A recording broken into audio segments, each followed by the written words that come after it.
Barely Emerging is recorded on the lands of the Kaurna people.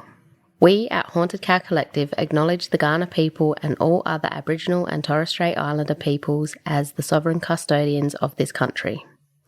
We pay our respects to elders past and present. This always was and always will be Aboriginal land.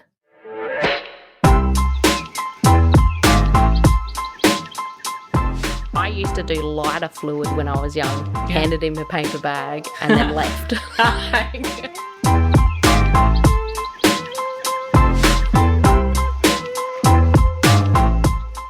What you're saying, Francis, is it's good that he died to get this self-portrait. Yeah, I am. Like, big ups to him for fucking popping his clogs.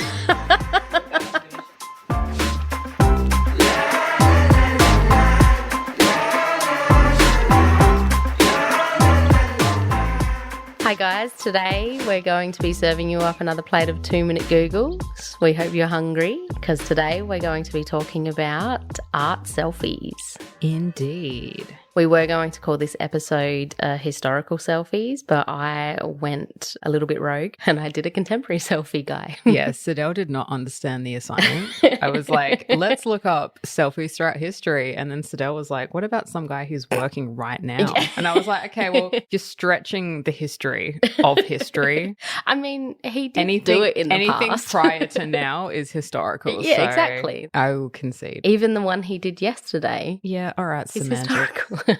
So today I looked up Bryan Saunders. He is a painter, illustrator. He's a self-portrait artist. So throughout his art career, he has just done self-portraits the whole time. Is this the drug guy? Yeah. I knew you would know him. Yeah. Yes. So his most famous series is his Under the Influence series. And that is where he went 12 days doing his normal self-portraits that he does every day, but under the influence. And he recorded what he felt with them by the self-portrait itself. But he also did make some notes about what he was feeling within that. And he has done that throughout his whole self-portrait career, where he would subject himself to outer environmental experiences, I guess you could say, stimuli. And then he would make his self-portrait from that. So, as I said before, his most famous one is his Under the Influence series, and that he ended up doing that for 12 days.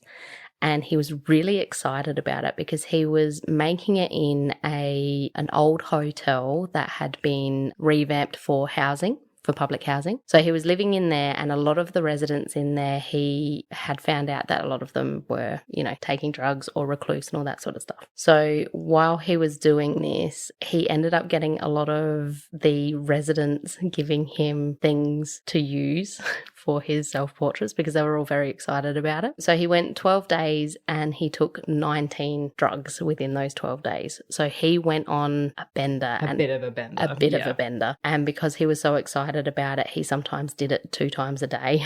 And it's really bad. But it's really, really interesting to see the selfies themselves and his explanations for them. I remember seeing his self-portrait on bath salts. Yes. And yes. Oh my God. Looks like, the motherfucker from the Goonies? Yeah. It's like his teeth or like it's just a pencil drawing. It is literally just a pencil drawing. It looks like something, a kid could. It looks like something that if your kid drew it, you'd take him to therapy. Yeah. It's or like a bit like a kid drew in like a trauma center. Yeah. Because the teeth are all mangled. He just looks unhinged. Yeah. And it's my favorite one. Yeah, of course. Yeah. So that series is his most famous, but he has done this throughout his whole career where he will subject himself to things. One of the really interesting ones that when I was looking him up I saw was his colour months. So he ended up coming out of art school. He ended up hiring a studio space, and it was an art studio, but artists did end up living in there. It didn't have any of the necessities like a toilet or a shower or anything like that, but it was $60 a month. So he went, cheap. Damn, yeah. I'm living here. His past relate. is quite sordid. Like, he's quite literally a boy of the streets. So he was quite used to living rough. He was brought up by a single mother. I won't go too far into his past. There's a fantastic video on YouTube from Blind Dweller that goes really into his past and all that sort of stuff if you want to look into him more. We'll put that in our bio. Yeah. So living in this small space, there was a red light, and living within this space and under that light, he could feel his mental health changing. So what he ended up doing is he got different coloured lights, and he did the primary colours at first. So he revisited this series in COVID in 2020, and he did pink and green. So it was really interesting. He's done so many other stuff where he was playing with temperature of his body. So he would like jump into a scalding hot bath and then record the stuff and do selfies on it. One of the things that he says about his selfies, because a lot of people are like, why should I care about you? And he says, why should you care about me? Why should you care about yourself? So when it comes to a self-portrait with artists, we get to look in at someone else. We get to look in at how they may represent issues that we see in ourselves as well. And it is a very personal sort of thing that he does, because he does it every single day. Yeah. See, that's one thing I always think with self-portraits is they are very self-indulgent, as they have to be. But I just feel like there are so many artists out there that because they are the main character in their own life, it doesn't necessarily mean that everyone else cares as much. Yeah. I think trying to make it out as more than just, this is me on bath salts is kind of like, all right, dude, at what point are you're doing shit because you want to do things? You know? Like, it is fascinating, but also you're not a scientist like he said. He is just an artist, which this is all a very roundabout way of saying, like, his illustrations are cool, but not everyone who does a self-portrait is thinking of it in that way. In that way. No, exactly. I get that. Yeah. No, so what he did say about him doing his artwork and diving into art after his past, what he has said about that is finding relief in unloading his inner monologue. So, yes, I think his whole practice is self-indulgent. Yeah, absolutely. But there's a way to do self-indulgence where it captures people's attention. But also can be used as an outline for something bigger than yourself. Definitely. And I think some of his work can definitely do that. But then, other ones is just like you took an ambient and you drew a photo. Yeah. It's like that's as deep as it goes. Yeah. And it's really funny because when he was in that place, a guy just knocked on his door and just approached him and said, I used to do lighter fluid when I was young, handed him a paper bag and then left. Yeah, there is, for me at least, there is a big difference between self-portrait as a means of holding a mirror up to other people and their experience, or self-portrait as just looking at yourself in a mirror. You know? And who's to say which way his work goes? It really depends on your viewpoint. I think some of his drawings are really cool. Yeah. And, it's all well and good to experiment. This is a kind of topic that I think can be a little bit divisive with people. Yeah, definitely. I think his work captures people from different aspects of life. So you can be within the art scene and still kind of look at it and go, that's pretty cool. But you can also be someone just scrolling on the internet and go, wow, that's cool. Yeah. I do respect most of the things that he does just because of how he records it. Yeah. I think that's the thing that makes me love his work, is because of how much I can see of, I don't want to say completely genuine, but I can see that he is making sure that it's completely raw, that it's not fettered by what he thinks should be done. Yeah. And it's just the experience of what he's going through. Yeah. And I think that's fascinating. Yeah, I would agree with that. Yeah. Yeah, I think that is fascinating. I think, his works definitely hold my interest a lot more than you know, a lot of other self-portraits I have seen. Yeah. Because, yeah, I mean, like you get like historical self-portraits and it's like, okay, well, it's cool to know that that's what this person looked like because there was no other means of showing it. Yeah, but, yeah. you know, when you get like a super contemporary artist who is just doing self-portraits for the sake of doing self-portraits, you're like, all right, but what about you? You know, like no one gives a fuck. But yeah. The fact that he has such I don't want to say rigorous, but like it is rigorous actually. I should say rigorous because he does it every day. Like he no matter what he's feeling or what he's doing, he does a self-portrait every day. So when he puts other caveats to those self-portraits and does a series on them, then it changes from just doing a self-portrait to do a self-portrait and doing a self-portrait with these conditions on it. Yeah, I think, you know, doing a series of self-portraits under the influence, like that's not a new concept. No, you know, not. I think people have been playing with that for most of the 20th century. Yeah. And, you know, drawing like a self-portrait a day is also not a new concept like either. You know, I think there, like how many things on the internet do you get of, you know, someone being like, I took a photo of myself every day for 3 years. And it's here's like, the video. And here's the video of it. And it's like, cool, yeah, like we all know how the passage of time works. Yeah. All this has shown is that you didn't look good with bangs. Oh my God, you had chubby cheeks and now you have a jawline. Yeah, it's like, well done. Yeah. But yeah, I think I didn't realize how much of a wound self-indulgent art really has for me. I think I'm just I say it all the time, but you know, it's like there is a way of doing things. And I think from just where I sit at the moment, I'm just really I guess quite tired of seeing art that is just about the one person. Yes. You know, it's just like there is a way to show your sadness or, you know, your body image issues and stuff in a way that isn't just you taking a photo of your specific body in that time period. And then writing some words on it. Yeah, exactly.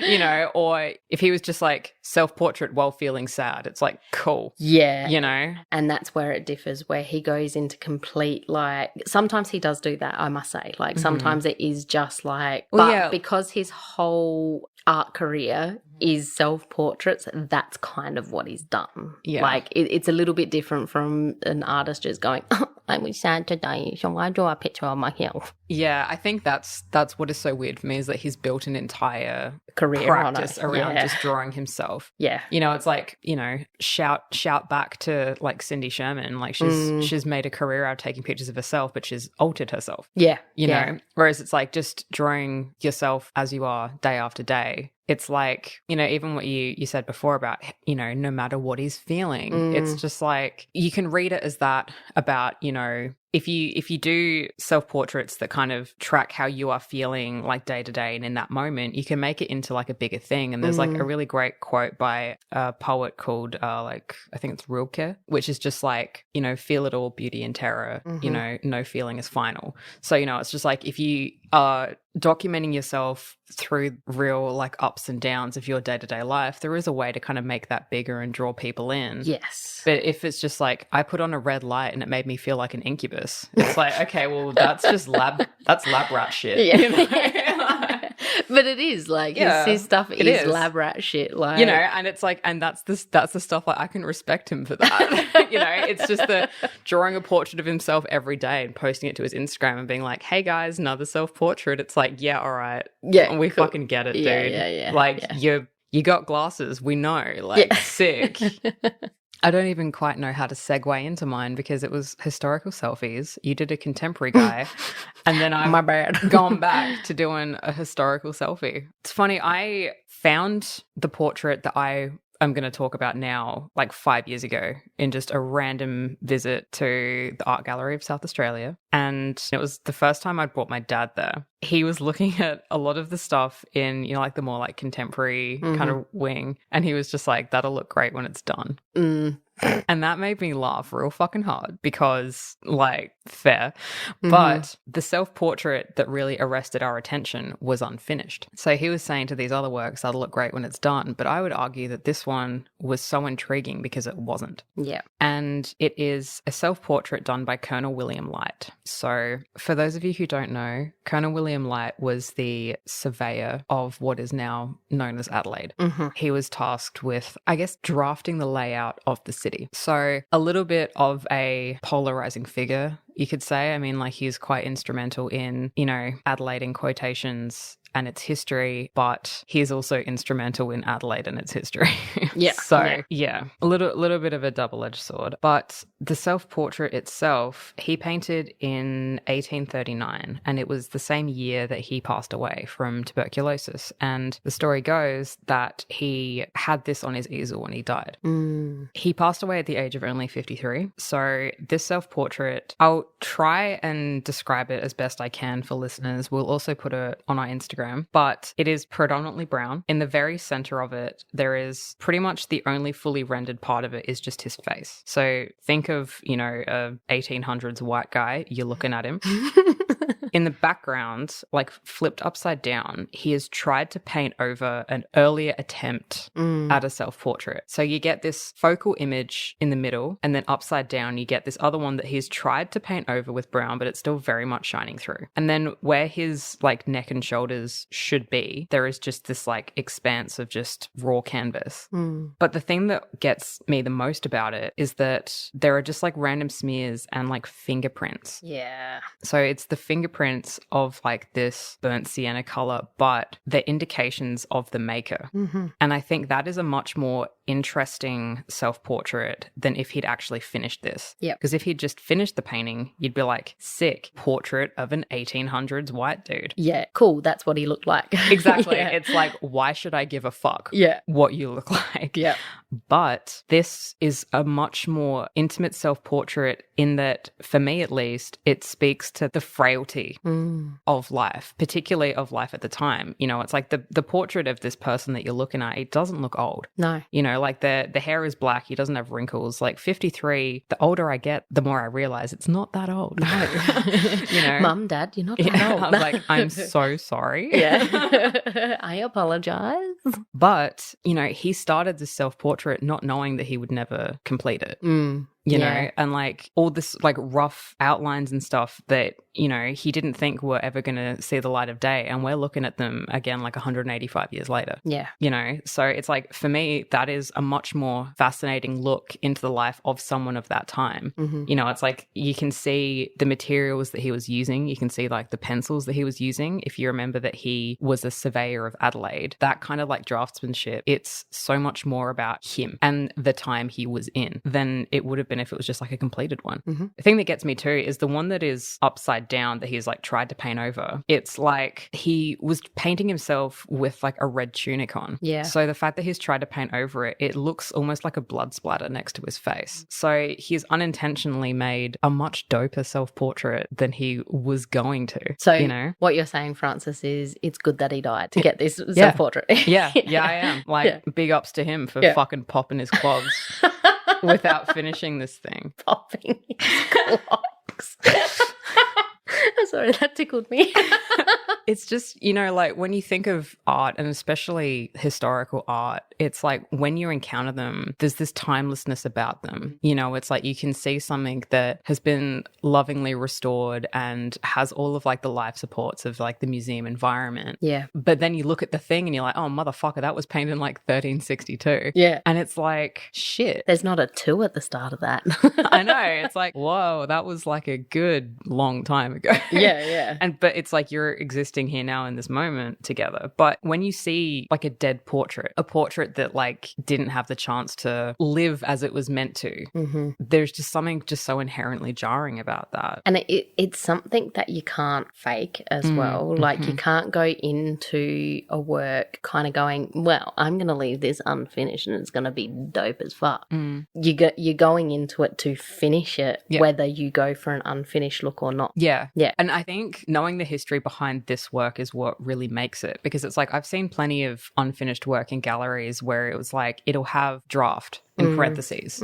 So you know that it was kind of just like, oh, well, they're really fucking stretching for things to put in this gallery. So we're getting the early draft of this painting. But with this one, you know, it's like you get self-portrait circa 1839, and next to the artist's name, you get birth and then his death date was in 1839. So you're like, oh, hang on, there's like a bit of a story there. And then it really inspires that same kind of morbid fascination that you get seeing the obituary of someone who's like died suddenly aged 23. You're like, okay, well, something's happened here. You know, what I come back to of doing a self-portrait just for the sake of doing a self-portrait, it's just like, okay, you know, it's like, this is how the artist looks now. You're like, sick. But things like that have more of a story behind it. It's like this regular old self-portrait becomes a portrait of something much bigger, you know? It becomes a portrait of life interrupted. It has a similar vibe as the famous like Keith Haring work that like when he was, you know, dying, he started this work knowing he wasn't going to finish it. You know, like if I just saw a portrait of William Light in the gallery, I'd be like, oh, this motherfucker. But like it really stopped me in my track. And it was like, I got to say, it was purely the fingerprints in it. Yeah. Seeing this, like the dead man's fingerprints in the underpainting of what he intended to be a realized work, it made me like really stop and think. And I think that's what good self-portraits do. That's what good art does. I think for me, it's the upside down other head. Yeah, that weird, like, it has this like spectral kind of figure to it, you know, but it's the fact that like the first upside down head looked a little bit older than the face he ended up going with. And I don't know if it's just because he hadn't rendered. Yeah, or it has the muddiness of being painted over. So it has more of like a ruddy look to it. But it's just like kind of scoping out just in the back corner, and it's really like you'd almost be forgiven for not noticing it on the first glance, because the more youthful, younger version of himself that he kind of ended up going with is so much more focal. And it's bright. Yeah, exactly. I love it. The idea that he didn't like that one as well, that gets me, because it's like, I've done that 1,000 times. I've painted over 1,000 things. Like you get angry and you just paint over it. But like you look at that one and you can you see the similarities between them. Yeah. And obviously like to someone else's eyes, you'd be like, that's perfectly fine painting. Yeah. Like why'd you start that again? What was in that fucked with you? Yeah. Because I know as an artist there is something in that just made him go, I hate it. I don't want this anymore. Yeah. And I know primarily I'm an acrylic painter, not that it matters, but like I've done enough oil painting to know that like it takes a long time to build up those layers. Yep. You know, so he would have spent a good amount of time on the initial portrait, but we know that we can tell that he stopped around the same point because there's nothing else underneath it. You know, it's like you get the head, you get, I guess, where his like, there's probably a fancy ass word for it, but like the weird neck ribbon that he's wearing. And then it's not a cravat, is it, or something like that? I mean, it fucking probably is. And then like the red of the tunic, and that's when he was like, nah, let's start this again. Yeah. You know, it's like it's like the first self-portrait that he did that we can still see, he made a choice to be like, nah, fuck it. But then this other one made the choice for him. Yeah. And that's really fascinating. It's so cool. Yeah, that's really interesting. That's how you do a self-portrait, people. You die at the end. Exactly. Yeah. If you're ever going to do a self-portrait, you better be fucking sure that you're going to die before you complete it. Otherwise, what is the goddamn point? I think I had to do one in one of my uni things. TikTok. It's like the ring tape. Yeah. Anytime I like think about doing a self-portrait now, I'm going to like go for a jog and quit smoking. And oh no. Stop eating those 2-minute noodles. Oh, fuck. I feel like my sodium's at a good enough point. I could maybe attempt a self-portrait soon. No, mine's not, definitely. I think that's it for today. Yeah, I'm not really sure how to end this one aside from the fact that we'll put all of these ones on our Instagram or on links underneath this episode so that you can kind of see them for yourself. Thanks. All right, peace out. Yeah. Have a good one. Have a good one.